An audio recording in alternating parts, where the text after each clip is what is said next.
So in this episode, it's time to go ahead and shift gears over to the New England colonies. Now, the New England colonies were driven more by religious reasons rather than economic gain. Now, the settlers were called the Puritans, and their motivation helped explain the development of the northern colonies. So, I mean, that's really all the introduction I have to go. So without further ado, let's get right into the episode.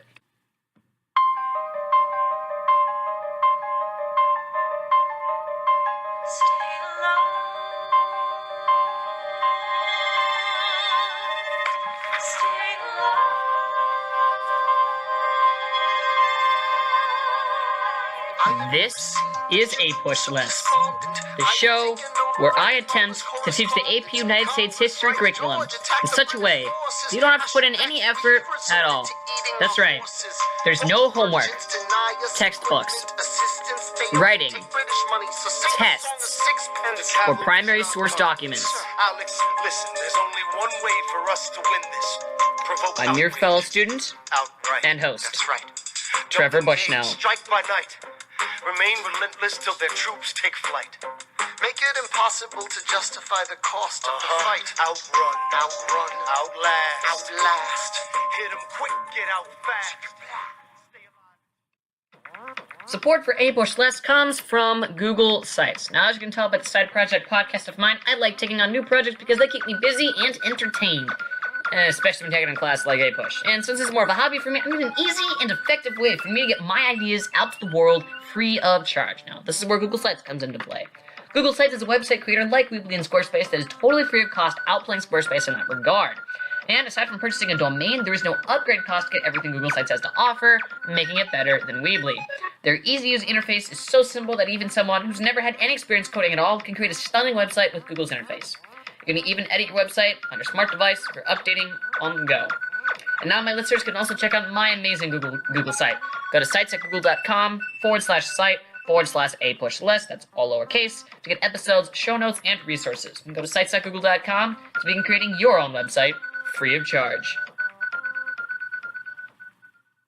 Also, just warning you right now that this is probably going to be the longest colonist podcast, out of all four of the colony videos, podcasts, because, you see, their religious beliefs got them very, very, in a lot of trouble, I'm just gonna say. So I got about like 5 pages of notes I gotta go through in this time, so this might be a little bit of a longer one, I apologize.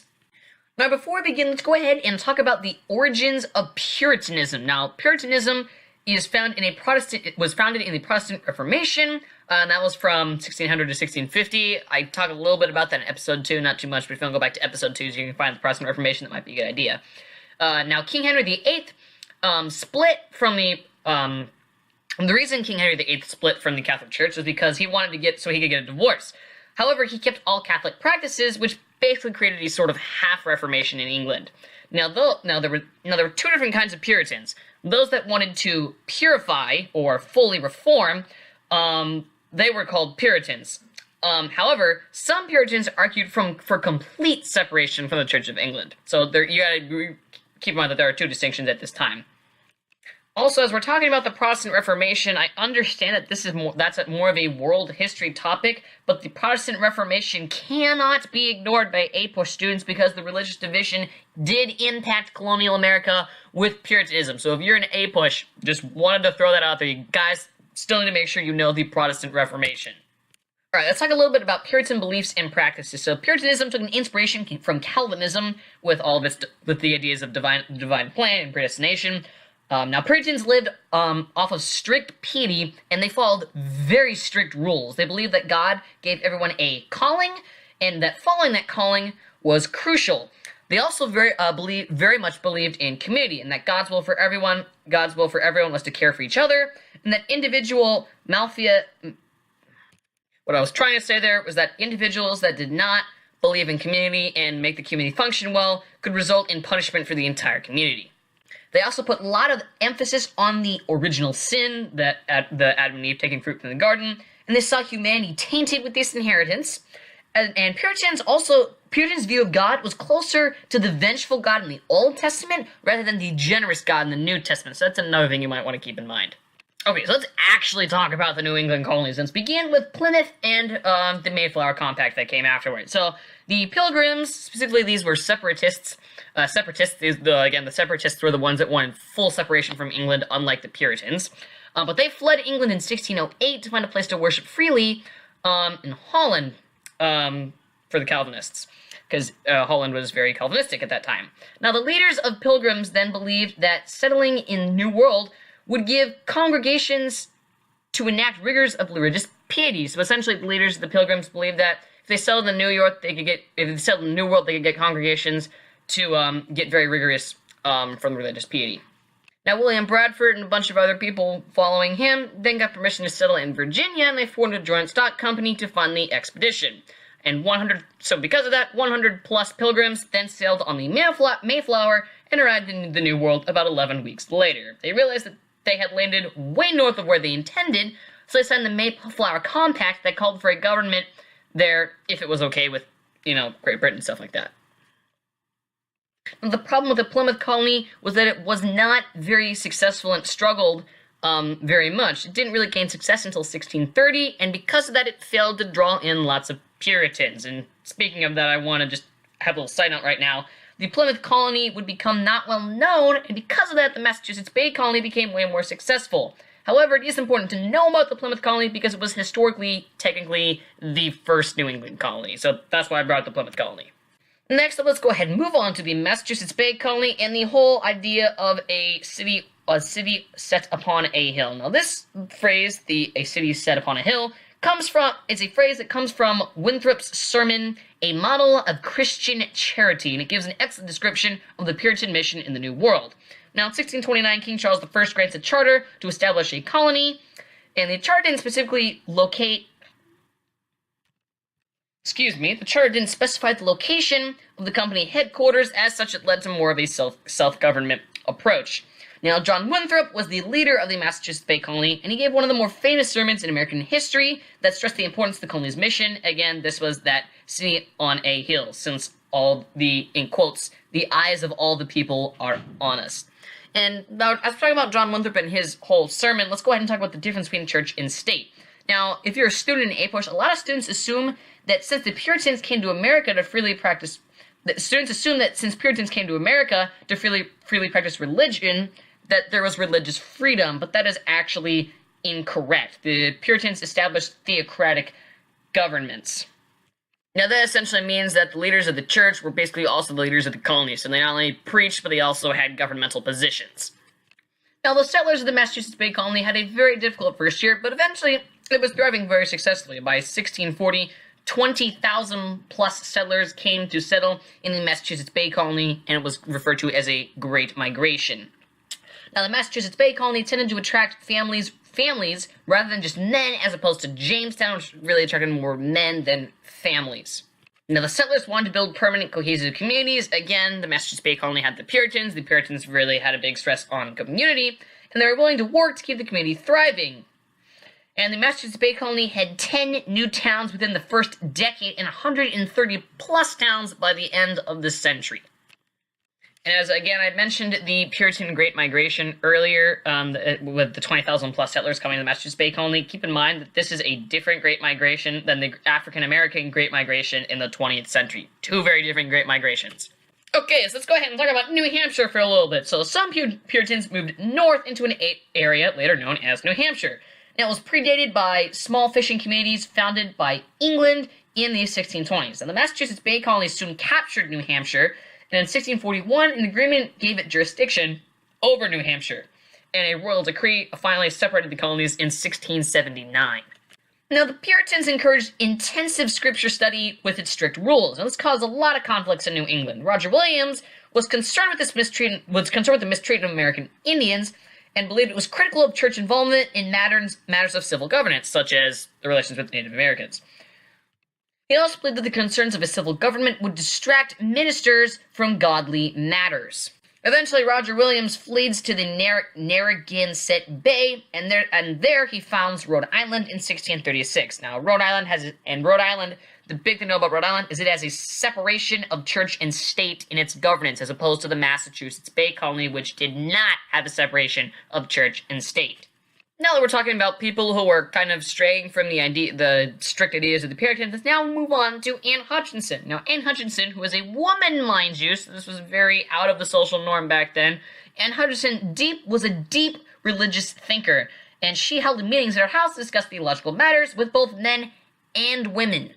Now, Anne Hutchinson took Puritan thought to its utter extreme, saying that ministers were not needed to interpret Bible teachings and that God could directly communicate to true believers. Eventually, Anne Hutchinson then went on to accuse Puritan leaders of backsliding on the idea that salvation was determined by God's divine plan and not individual actions. Eventually, in 1638, John Winthrop and others tried to excommunicate and banished Anne Hutchinson. So after all these religious fights with Anne Hutchinson and the other guy that founded the other colony, New Hampshire, it was Roger Williams, excuse me, and he founded Rhode Island. It's late at night as I'm recording, please just give me some grace. But anyway, because of all these religious mishaps, the settlers in the Massachusetts Bay Colony eventually thought it would be a good idea to try and remove John Winthrop. Now, Thomas Hooker was one of the people who disagreed with Winthrop over a lot of ideas, specifically regarding church membership. John Winthrop said that a new leader had to demonstrate to leaders that they had had a conversion experience, whereas Thomas Hooker just said that simply living a godly life was enough to be admitted into the church. Eventually, Thomas Hooker led a group to the Connecticut River Valley and founded Hartford in 1636, and the Fundamentals of Orders of Connecticut were adopted in 1639. So now what this does is it eventually creates the colony of Connecticut, and in 1662, the New Haven eventually merges with Connecticut. But then Puritanism then just goes completely kasplooey and just eventually dies. So in the late 1600s, divisions were seen in the Puritan experiment. The second and third generation Puritans didn't maintain the zeal and fire of the founding group, and in the 1650s, many Puritan leaders noted a decline in church membership. Also, the economic vitality of the New England colonies had actually pulled away some people from Puritanism. Now, the splintering can also be seen in the Halfway Covenant and the Salem witch trials, which we happen to get to talk about the Halfway Covenant right now. Now, the Halfway Covenant happened in 1662, and new members had to demonstrate that they had had a conversion experience in order to be admitted into the church, as we talked about with John Winthrop. Now, this was extremely difficult to do. With declining church members, the ideal for a partial membership was then created. So, as such, the Halfway Covenant was created. The Halfway Covenant was an initiative in the Puritan Church to allow for partial membership for children of church members. Even if they couldn't demonstrate, they would still be able to be baptized and become partial and non-voting church members. Then, 30 years later, in 1692, the Salem witch trials happens. Now, this was a mere footnote to centuries of witch hunts in Europe that led to 100,000 people being executed. And the Salem witch trials came at the end of these witch hunts. Now, the first to be accused of being witches were teenage girls. Now, in order to be accused, the defendant was thought to be working in consort with Satan. Now, the Puritans believed that misfortune could come from divine punishment, such as a bad harvest, or an enemy channeling Satan, or basically a witch. Now, 100 plus members of the Salem community were accused of being witches, which shows that they perceived lack of godly piety in New England. Which then goes back to show the split that was happening with the second and third gen not being as religiously pious as the first gen. The Salem witch trials also created a fractured community where neighbors eventually started turning on each other, men started turning on women, and the poor started turning on the rich. And that's all I got on the New England colonies.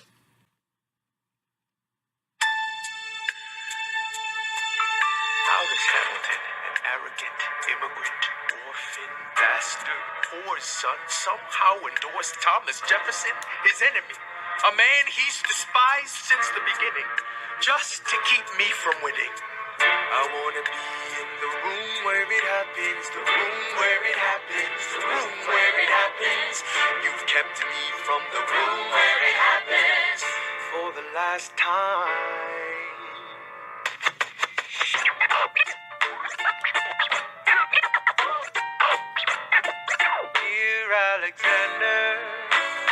APUSHLESS is supported by SoundCloud, Google Sites, and YouTube. As always, I am your host, Trevor Bushnell.